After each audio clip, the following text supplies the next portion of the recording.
Allahu Akbar, Allahu Akbar, Allahu Akbar, Allahu Akbar, Allahu Akbar, Allahu Akbar. Salam ilahi menuntut kesatuan, maju serta membela kebenaran untuk negara, bangsa dan kemakmuran. Allah tegakkan, Allah tegakkan.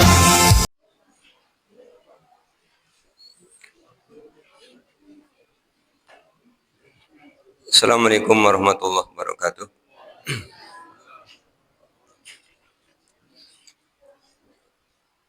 Innal hamdalillah nahmaduhu wa nasta'inuhu wa nastaghfiruh. Wa na'udzu billahi min syururi anfusina wa min sayyiati a'malina may yahdihillahu fala mudhillalah wa may yudlilhu fala hadiyalah.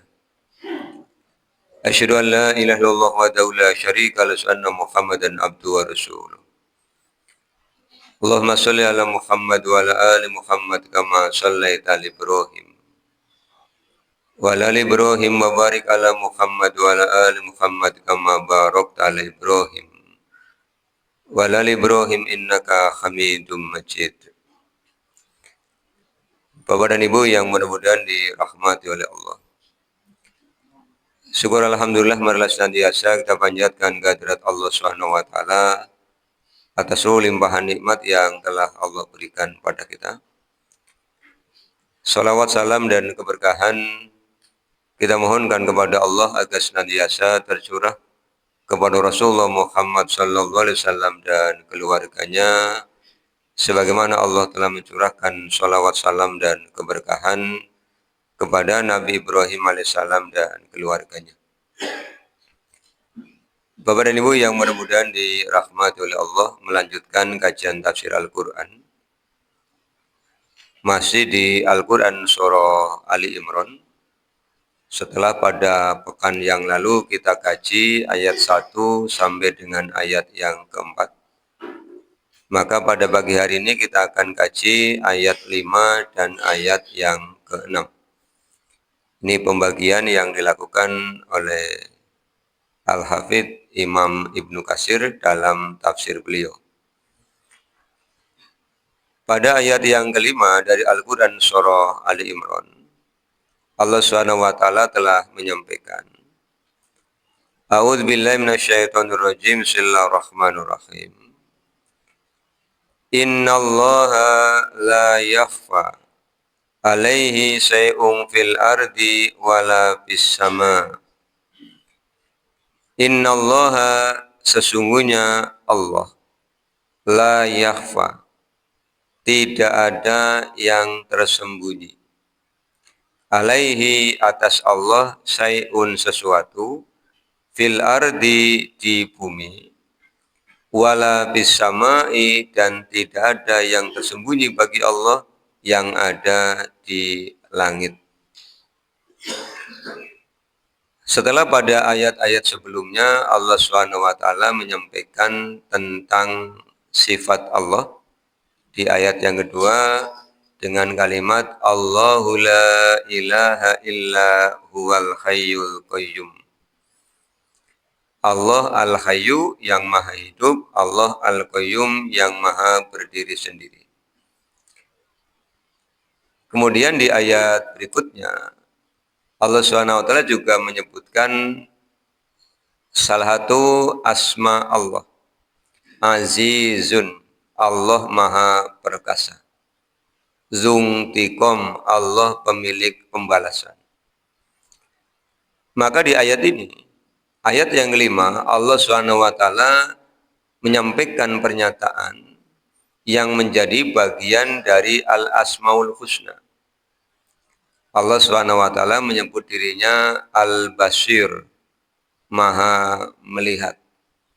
Allah menyebut dirinya Al-Alimu, maha mengetahui. Allah SWT menyebutkan dirinya Al-Khabiru, maha mengawasi. Sifat-sifat kesempurnaan yang dimiliki oleh Allah SWT ini Kemudian oleh Allah dipertegas bahwa yang ada di bumi, yang ada di langit, tidak ada satupun yang tersembunyi. Di Al-Quran surah Luqman, Bapak Ibu ya, ketika Luqmanul Hakim memberikan nasihat kepada putranya, kita lihat pada surah Luqman.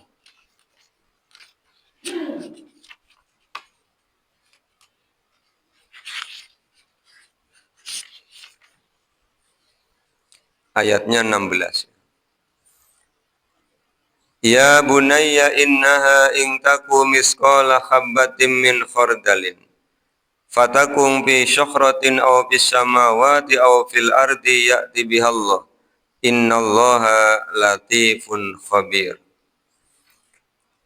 Luqman mengingatkan putranya dengan ayat ini. Seandainya engkau menyembunyikan satu biji di dalam tanah atau menyembunyikan satu biji di dalam batu, tindihi batu maksudnya. Maka kata Luqman kepada putranya, yang demikian ya'ti bihallah, pasti Allah akan menemukannya. Karena Allah Subhanahu wa taala latifun khabir. Latif, maha halus, maha lembut, khabirun, maha mengawasi. Artinya apa, Bapak dan Ibu? Kalau biji yang paling kecil saja, Allah Subhanahu wa taala akan menemukannya dan mengetahuinya, apalagi kita yang lebih besar daripada biji-bijian. Kemudian di dalam Al-Qur'an surah Al-An'am, Allah Subhanahu wa taala juga menyampaikan pernyataan bahwa Allah lah pemilik kunci-kunci yang gaib. Ayatnya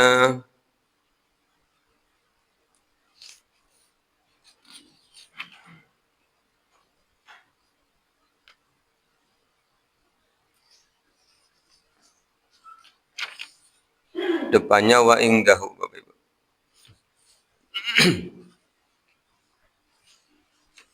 Ayatnya 59 ya. Wa indahu mafatihul ghaibi la ya'lamuha illahu. Wa indahu dan milik Allah mafatihul ghaibi, kunci-kunci yang gaib. Jadi perkara yang gaib itu yang tahu hanya Allah Subhanahu wa taala. La ya'lamuha, tidak ada yang mengetahui yang gaib illa kecuali huwa, Allah. Wa ya'lamu, dan Allah mengetahui ma fil barri, apa yang ada di laut, di daratan, wal bahri, dan apa yang ada di lautan. Semuanya yang ada di daratan, di bumi, di atasnya maupun di bawahnya, Allah mengetahui. Semua yang ada di atas laut maupun di dalam laut, Allah mengetahui. Wa ma tasqutu min waraqatin, tidak ada satupun daun yang jatuh illa kecuali ya'lamuha, Allah mengetahuinya. Yang paling kecil daun apa, Bapak Ibu? Daun lumut ya. Kelor masih besar karena bisa dilihat tanpa alat bantu. Kalau lumut daunnya bisa dilihat tetapi dengan alat bantu. Yang paling besar daun pisang. Yang lebih besar lagi daun pintu. Daun pintu. Bisa nih ya Pak, diberi nama daun pintu ya. Ada daun pintu, ada daun telinga gitu ya. Yang paling besar. Tapi di tempat lain kemarin bilang, Pak, yang paling besar adalah daun kelapa. Sih bisa nih Mas. Karena tidak ada daun kelapa yang jatuh sendiri-sendiri, pasti rombongan katanya. Betul Bapak Ibu ya? Ya. Makanya kalau kejatuhan daun pisang mungkin tidak pingsan. Tapi kalau kejatuhan daun kelapa, bisa pingsan.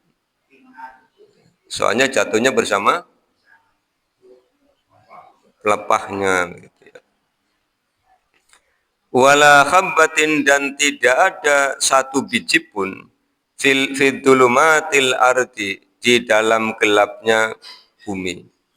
Ini semuanya terlihat oleh Allah Subhanahu wa taala. Kalau semuanya terpantau, Bapak dan Ibu, berarti kita juga terpantau. Kita lihat di Al-Qur'an surah Qaf. Surat Qaf itu surat nomor 50. Ini ibu-ibu apal malah ya, Pak. Diamalin, Bu. Surat Qaf, surat ke-50. Ayatnya 16, 17, 18. Bapak Ibu.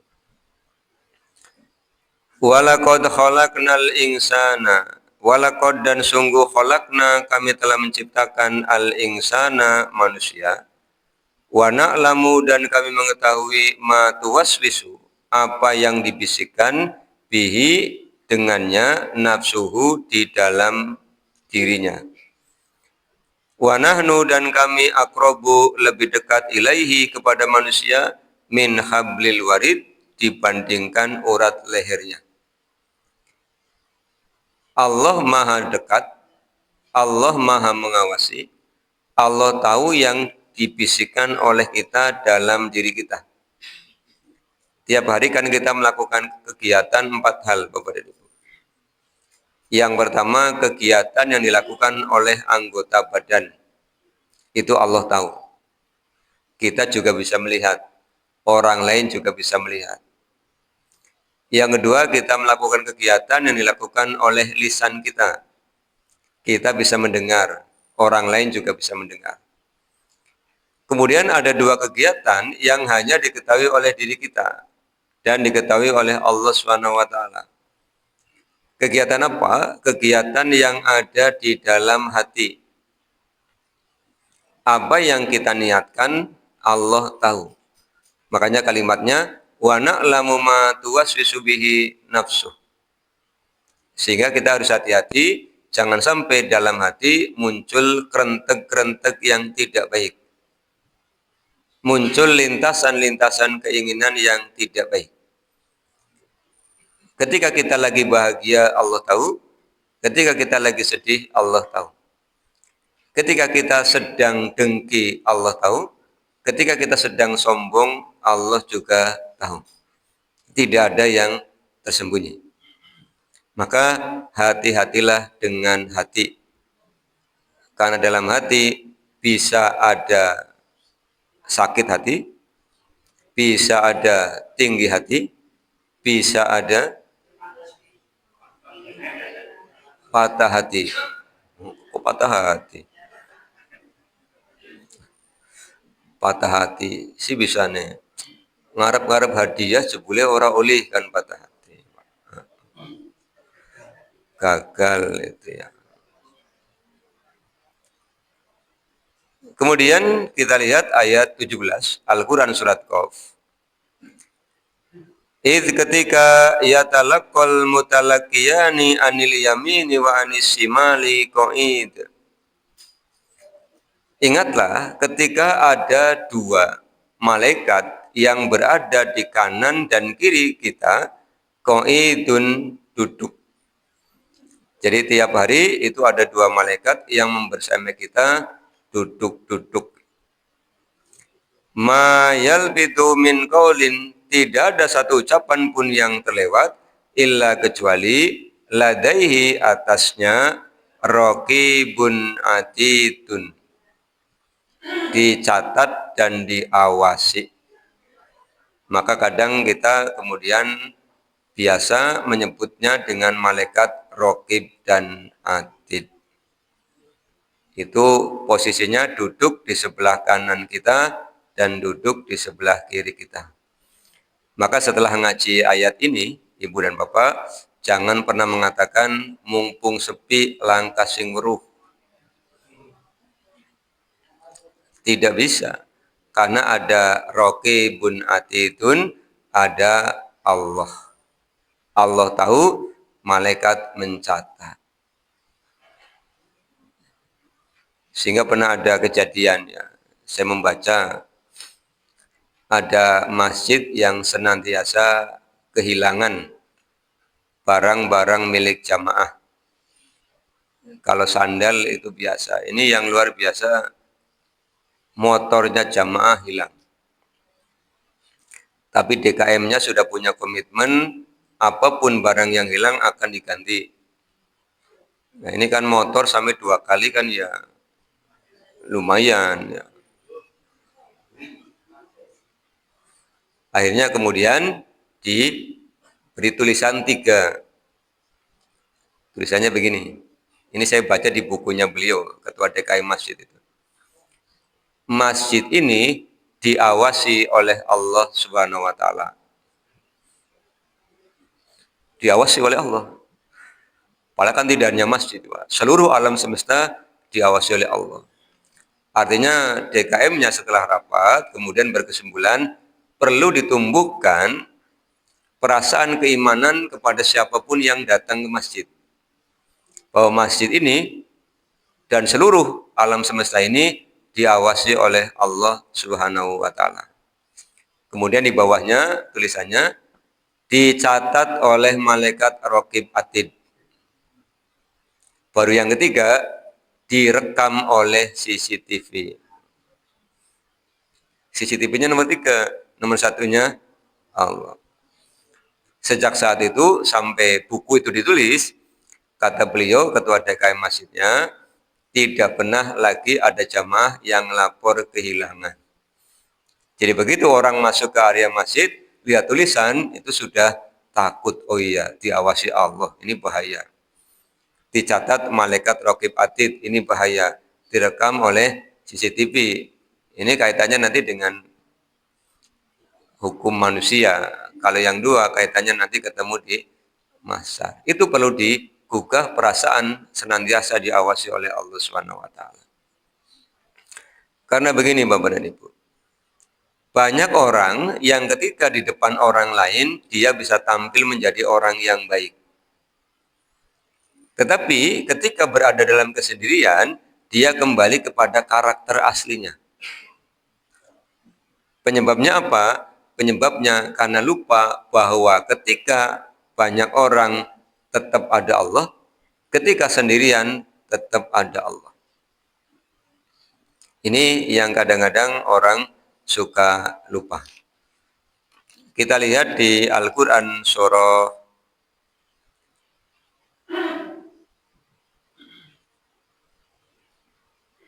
yang ada bisik-bisik, surah apa Bapak Ibu?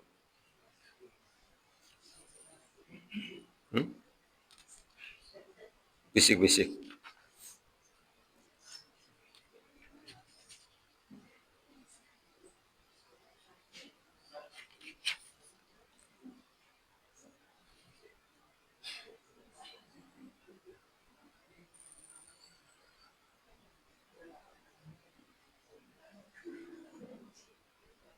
Yang kalau 3 orang berbisik, yang keempat Allah.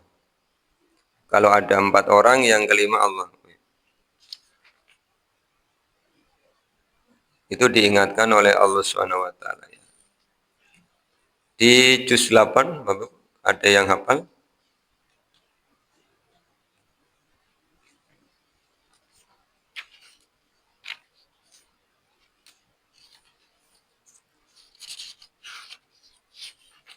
Nanti dicari lagi ya. Iya, Allah SWT mengingatkan seperti itu. Ini sebagai peringatan-peringatan bagi kita semua untuk lebih berhati-hati. Rasakan bahwa Allah SWT senantiasa ada, senantiasa mengawasi diri kita, sehingga kita akan jadi orang baik dikala banyak orang maupun dikala sendirian. Kemudian Allah SWT juga mengetahui apa yang ada di pikiran kita. Maka di Al-Quran surah Al-Hujurat, ya, kita diingatkan oleh Allah, ya ayyuhalladzina amanu jtanibu katsiran minadh-dhon Inna ba'dadh-dhanni ismun. Itu ada di ayat 11 ayat 12. Wahai orang-orang yang beriman, jauhi oleh kalian banyak berprasangka. Prasangka itu munculnya di pikiran. Kadang-kadang begini, kita sedang lewat, kemudian ada tetangga di depan rumah, pas kita lewat dia masuk. Itu bisa menimbulkan prasangka tidak baik bagi diri kita. Buruk sangka. Padahal dia masuk karena ada kepentingan. Tapi kadang-kadang setan itu memperdayai pikiran. Muncullah pikiran, kayak wong aja orang seneng karo nyong apa ya, bisanya pas nyong lewat masuk. Iya, makanya ibu dan bapak kalau ada orang mau lewat kenal, kalau mau masuk nanti nunggu dia lewat dulu. Padahal mau masuknya karena kebutuhan yang tidak dapat diwakilkan dan mendesak. Apa itu Bapak Ibu? Nah itu. Terus tidak mampu menahan diri, kebelet. Itu kadang-kadang kita melakukan sesuatu tidak ada kaitannya dengan orang lain, tapi menyebabkan orang lain tersinggung kan. Hati-hati ya. Itu pikiran. Ketika kita baik sangka juga pikiran. Sesama jamaah misalnya, lama tidak datang, kita berbaik sangka. Kenapa tidak datang? Ya kita berbaik sangka, kalau ada urusan mudah-mudahan dimudahkan urusannya, kalau sedang sakit ya diberikan kesembuhan. Jangan berburuk sangka, ya orang mangat-mangat wisan apa ya jamaah, itu namanya buruk sangka. Dan setan memperdaya kita pada pikiran-pikiran buruk seperti itu. Selesai ayat yang ke-5 dari Al-Quran surah Ali Imran.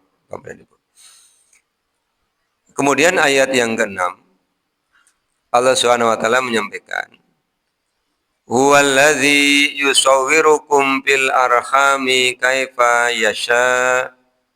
Huwa dialah Allah, alladzi yang yusawwirukum membentukmu fil arhami di dalam rahim. Kaifa bagaimana yasha'u yang Allah kehendaki. Allah Subhanahu wa taala telah menciptakan manusia itu dengan 4 cara. Yang pertama, Allah menciptakan manusia tanpa perantaraan ayah dan ibu. Kita lihat di dalam Al-Qur'an surah Al-A'raf pada ayat yang ke-11.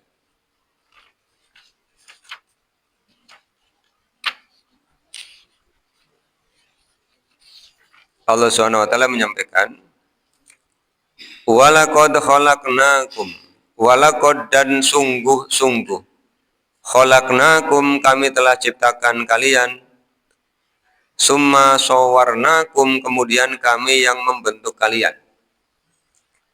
Tapi ini ayat ditujukan kepada Nabi Adam. Summa kemudian kulna kami berfirman lil malaikati isjudu kepada para malaikat, usjudu sujudlah kalian li Adama kepada Adam, fasajadu kemudian mereka sujud, illa iblisa kecuali iblis, lam yakum minasajidin dia di antara yang tidak mau sujud. Ini cara pertama Allah menciptakan manusia langsung, tidak ada perantaran ayah, tidak ada perantaran ibu. Allah langsung membuat bentuknya Nabi Adam alaihissalam. Artinya Nabi Adam itu tidak melalui proses janin. Langsung gede, dewasa, langsung dewasa. Kan namanya manusia pertama, Bapak Ibu ya. Makanya kan oleh Allah dibuat langsung jadi. Kemudian yang kedua, Allah Subhanahu wa taala menciptakan manusia dengan sebab perantaraan seorang ayah tanpa perantaraan seorang ibu. Istrinya Nabi Adam. Al-Quran surah An-Nisa ayat 1. Ya ayuhan nasu taqu rabbakumul ladzi khalaqakum min nafsin wahidah wa khalaqa minha zaujaha. Wa khalaqa, dan Allah telah menciptakan minha, dari bagian tubuh Nabi Adam, zaujaha, pasangannya. Di Sahih Al-Bukhari ada keterangan pada kitab Manakif, itu diciptakan dari tulang rusuk sebelah kiri paling atas. Itu Ibu Hawa. Kalau kaum wanita yang lain tidak, itu prosesnya sama. Kemudian yang ketiga, Allah SWT menciptakan manusia dari perantaraan seorang wanita tanpa seorang ayah. Nabi Isa. Kita lihat di Al-Quran surah Ali Imran ayat 45. Idz qalatil malaikatu ya Maryamu innallaha yubashshiruki bi kalimatin min ismuhul masihu Isa ibnu Maryama wajihan fid dunya wal akhirati wa minal muqarrabin. Ingatlah ketika malaikat berkata kepada Maryam, wahai Maryam, sesungguhnya Allah memberikan kabar gembira kepadamu dengan kalimatnya. Namanya Al-Masih Isa bin Maryam. Maka Nabi Isa itu mendapatkan gelar Kalimatullah. Kemudian kabar gembira berikutnya, wa yukallimun nasa fil mahdi wa kahlau wa minas sholihin. Dia nanti akan diberikan kemampuan oleh Allah berbicara meskipun baru dalam buaian atau gendongan. Mendapatkan informasi ini, ayat 47 dari Al-Quran surah Ali Imran, Maryam menyampaikan jawaban. Qalat rabbi anna yakunu li waladun walam yamsasni basyarun. Bagaimana mungkin aku akan punya anak sedangkan belum ada orang yang menyentuhku. Menyentuh dalam tanda kutip, Bapak Ibu ya, bukan sentuhan biasa. Kemudian malaikatnya menjawab, qala kadzalikillahu yakhluqu ma yasha. Demikianlah Allah hendak menciptakan sesuatu yang Allah kehendaki. Tanpa ayah, tanpa ibu sudah ada ayah tanpa ibu sudah ada, maka perlu pembuktian kepada seluruh manusia, Allah mampu menciptakan manusia perantaran hanya ibu tanpa ayah. Kata malaikatnya kepada Maryam, "Idza qada amrun fa innama yaqulu lahu kun fayakun." Kata malaikatnya gampang. Kalau Allah menghendaki, tinggal Allah menyampaikan kun fayakun. Jadi, maka jadilah. Kemudian di ayat 59 Allah menyampaikan, inna masala Isa indallahi kamasali Adam.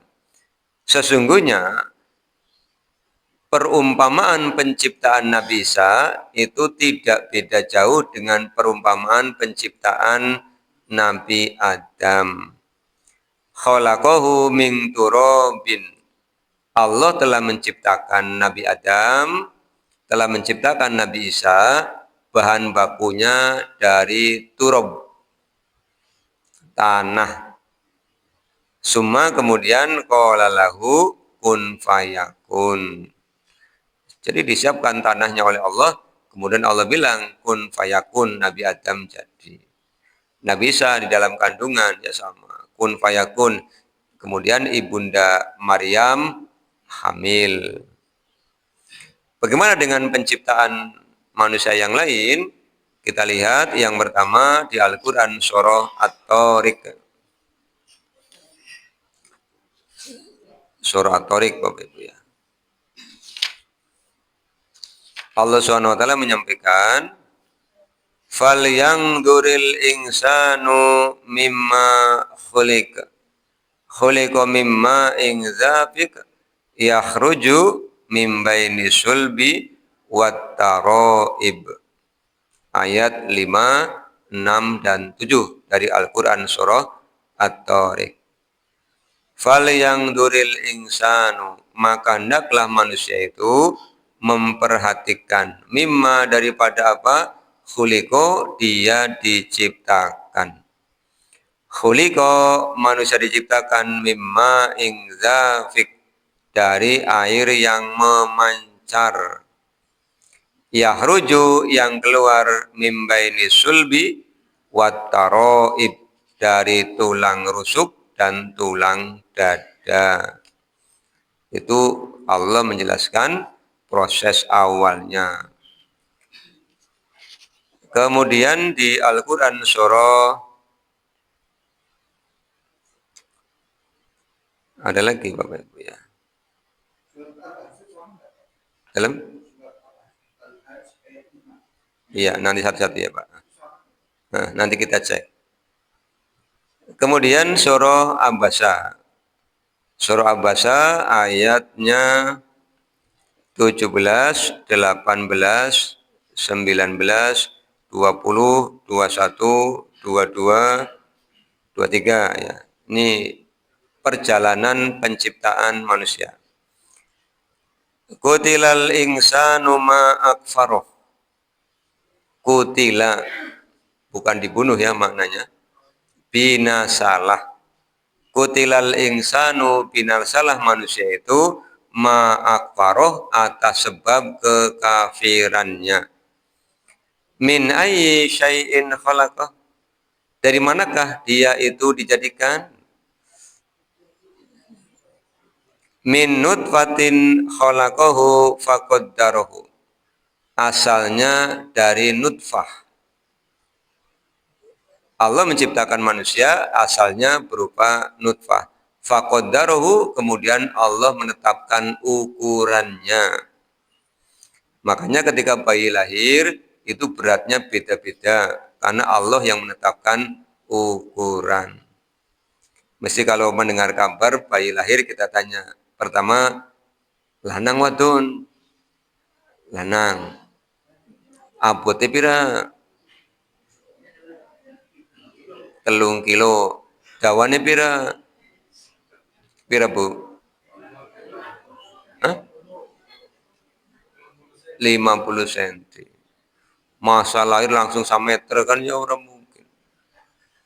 Ya. Itu Allah yang menetapkan ukurannya. Kemudian kita lihat surah Al-Mu'minun dulu ya Pak. Al-Mu'minun surah ke-23 ayatnya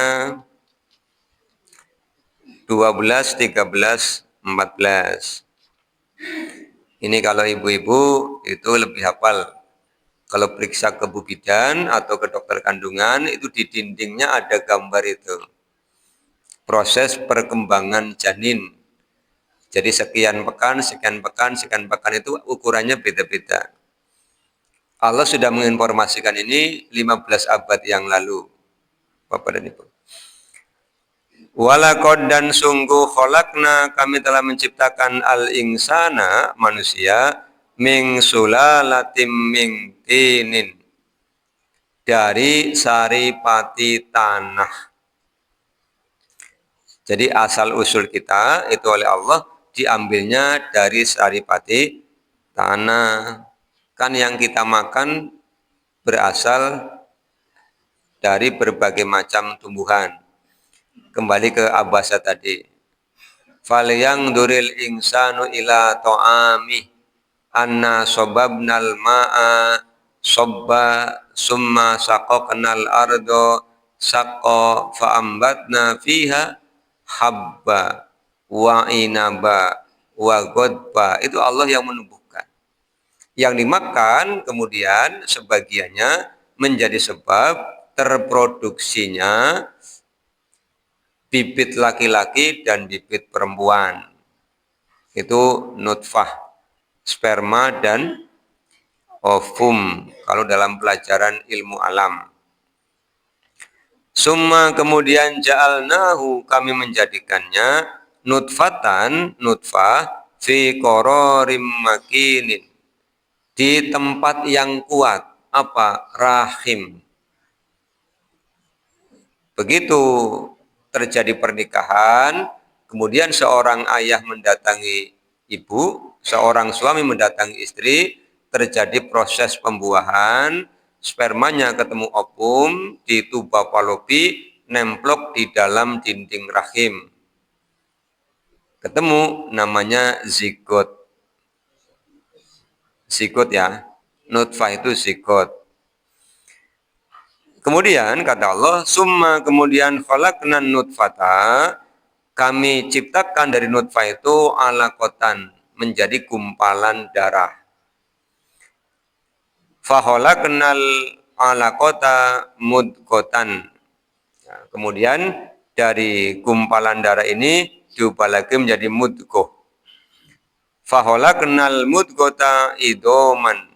Kemudian dari mudghah, daging, kumpulan daging-daging itu Allah susun tulang-tulangnya.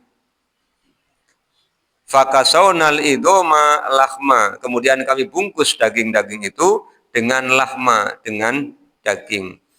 Summa angsa'nahu, kemudian kami membentuk khalqan akhar, bentuk yang lain. Yang tadinya dari seperti cairan, kemudian mengental, kemudian berubah menjadi seperti gumpalan darah, kemudian berubah lagi dagingnya, tulangnya, dan akhirnya bentuk utuh manusia.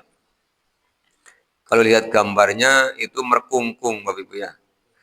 Gambar bayi dalam rahim kan merkungkung begitu. Ngeringkel. Soalnya kan ngerus lonjor, kayak ngor sedeng tadi. Masya Allah, la haula wa la quwata illa billah. Ya, kalau lihat gambar itu, Allah luar biasa. Prosesnya luar biasa. Dan istimewanya, ibu selama mengandung kan aktivitasnya normal. Tapi si bayi tidak pernah merasa terganggu. Diajak berjalan ya tenang, diajak berbaring ya tenang, sampai diajak ke kamar mandi juga tenang bayi itu. Desain rahimnya sangat kokoh. Allah yang mendesain itu semua. Dan Allah yang menakdirkan. Maka mungkin prosesnya sama, pernikahan, hubungan suami istri. Tapi kalau Allah tidak menghendaki jadi, ya tidak akan jadi. Maka ada orang yang oleh Allah ditakdirkan, dikaruniai banyak anak. Itu Allah. Ada yang oleh Allah ditakdirkan orang ini punya anak tidak banyak. Hanya 8 misalnya. Karena ada yang oleh Allah ditakdirkan punya anak sampai 18. Semuanya terlahir selamat, semuanya sehat. Sampai hari ini masih ada. Bahkan si ibunya masih hidup. Ini Allah yang melakukan. Tapi ada yang oleh Allah tidak ditakdirkan punya anak. Oleh Allah ditakdirkan nanti dikarunia anak lewat cara yang lain. Tahu-tahu ada yang nawari, Mas, orang pengen mengadopsi, pimen sih, aku direwangi ngopeni anak. Oh ya, rela hati ini Allah yang menakdirkan. Maka kalau kita berpikir ke sana, kita akan sampai kepada sebuah kesimpulan, Rabbana ma khalaqta hadza batila. Itu semuanya Allah yang melakukan, Bapak dan Ibu. Ya. Kemudian ayat yang kelima dari Al-Quran surah Al-Hajj. Ya ayuhan nasu in kuntum fi raibim minal ba'si. Wahai manusia, jika kamu meragukan hari kebangkitan. Jadi bukti bahwa kebangkitan itu ada setelah hari kiamat adalah proses penciptaan kita. Kita dulunya tidak ada, sekarang ada. Maka untuk merepro, membuat ulang perkara yang mudah. Jadi ayat kelima itu pembuktian adanya hari kebangkitan dibuktikan dengan adanya proses penciptaan.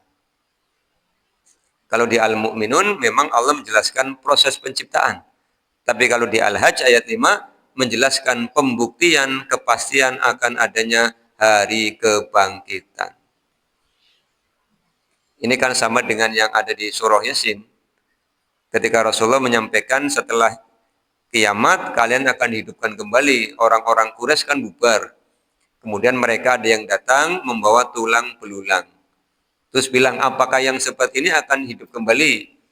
Allah jawab, wa dorobalana masalah wa nasiya khalqah. Qala mayyuhil idoma wahya romim.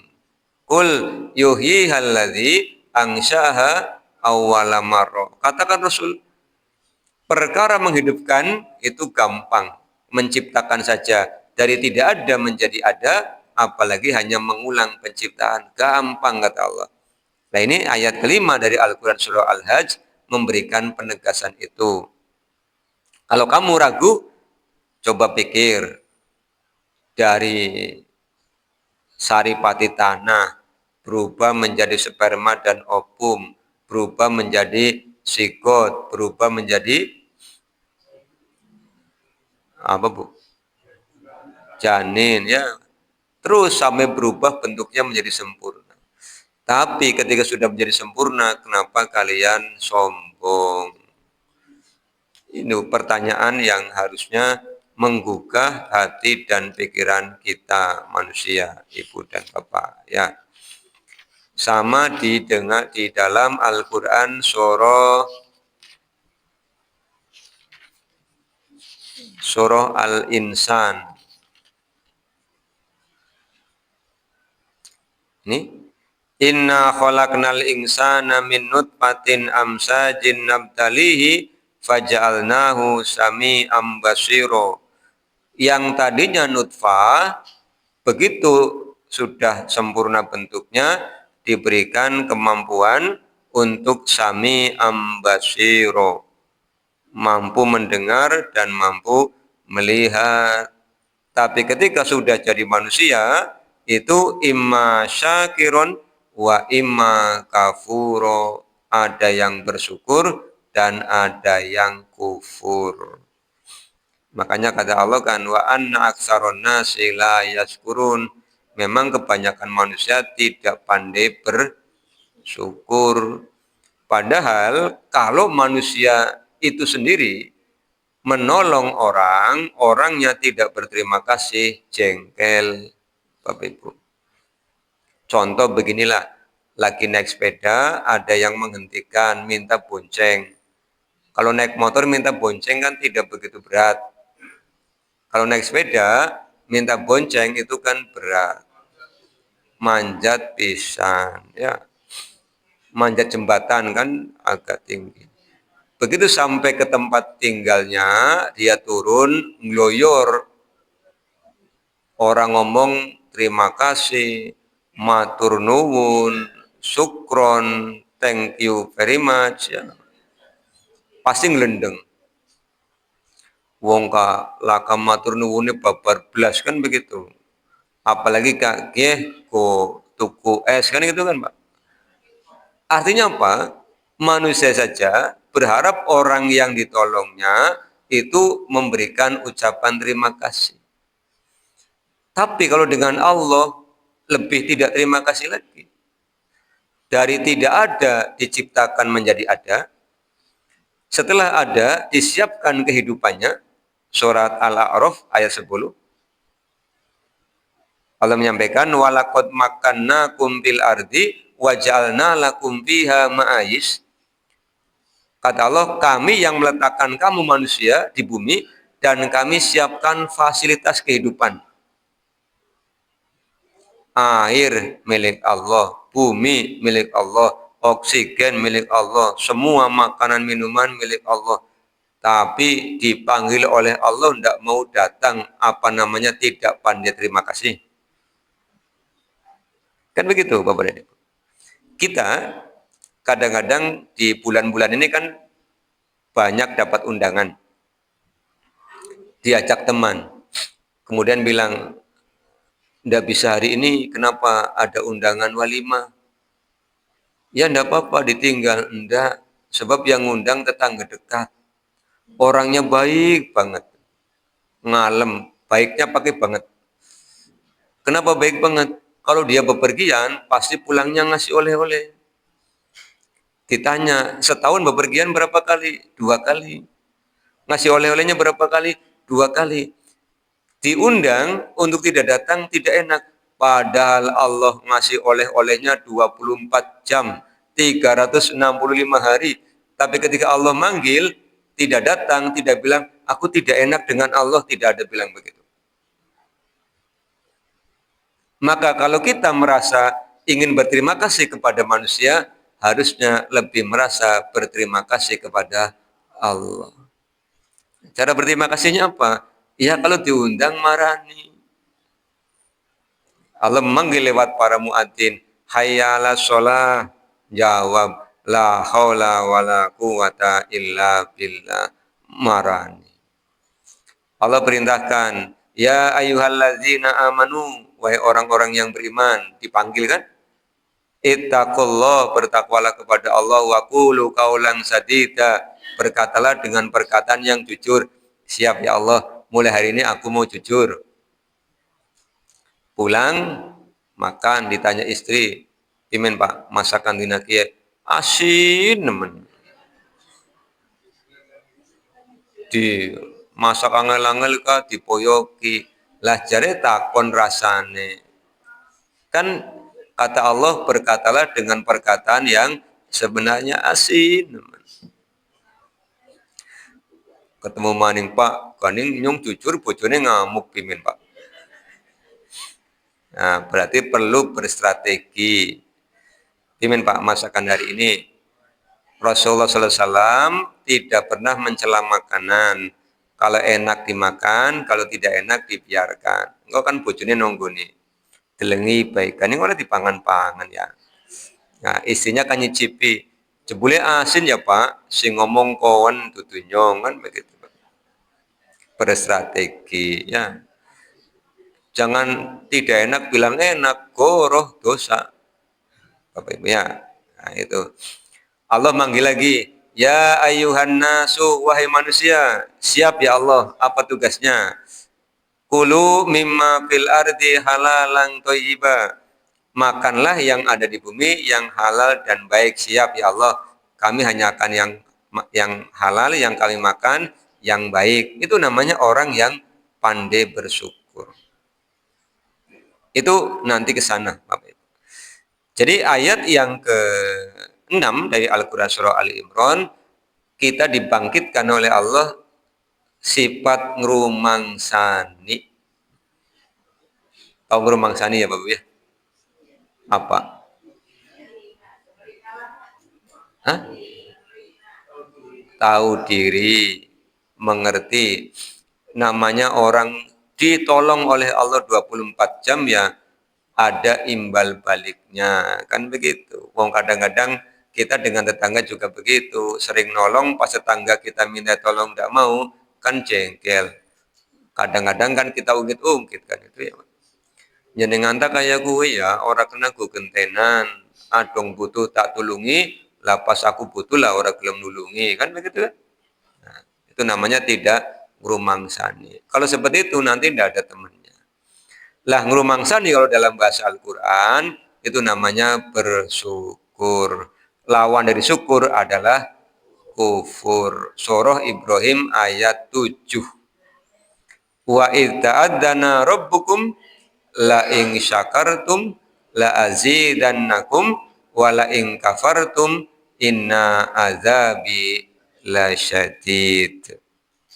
Dan kita sudah merasakan itu semua, Bapak Ibu. Ternyata semakin bersyukur, nikmat itu semakin bertambah. Bangun tidur bersyukur, berdoa, alhamdulillah alladzi ahyana ba'da ma amatana wa ilaihin nusur. Itu syukur dengan lisan. nambah syukur dengan perbuatan, ke kamar mandi, berwudu, tahajud, itu syukur dengan perbuatan.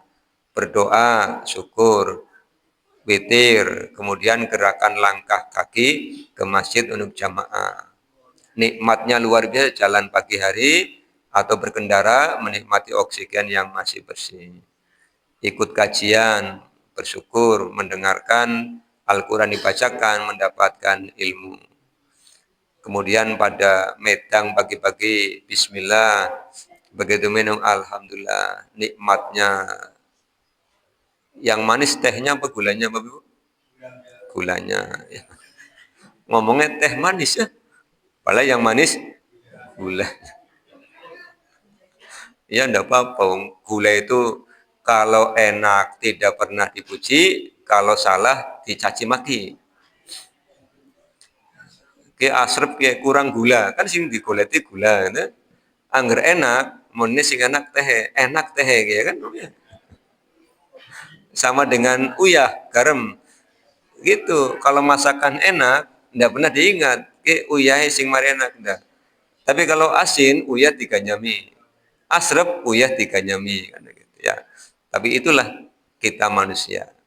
Bapak dan Ibu yang mudah-mudahan dirahmati Allah, dua ayat ini yuk jadikan sebagai pengingat bahwa satu, Allah senantiasa mengawasi kita sehingga kita akan jadi orang baik terus. Yang kedua, kita dulunya tidak ada, bukan siapa-siapa, sekarang kondisinya seperti ini, yuk jadi orang yang bersyukur, ngrumangsani dengan cara mentaati Allah Subhanahu wa taala. Demikian kita tutup dengan doa kafaratul majlis. Subhanakallahumma bihamdika asyhadu an la ilaha illa anta astaghfiruka wa atubu ilaika. Assalamualaikum warahmatullahi wabarakatuh.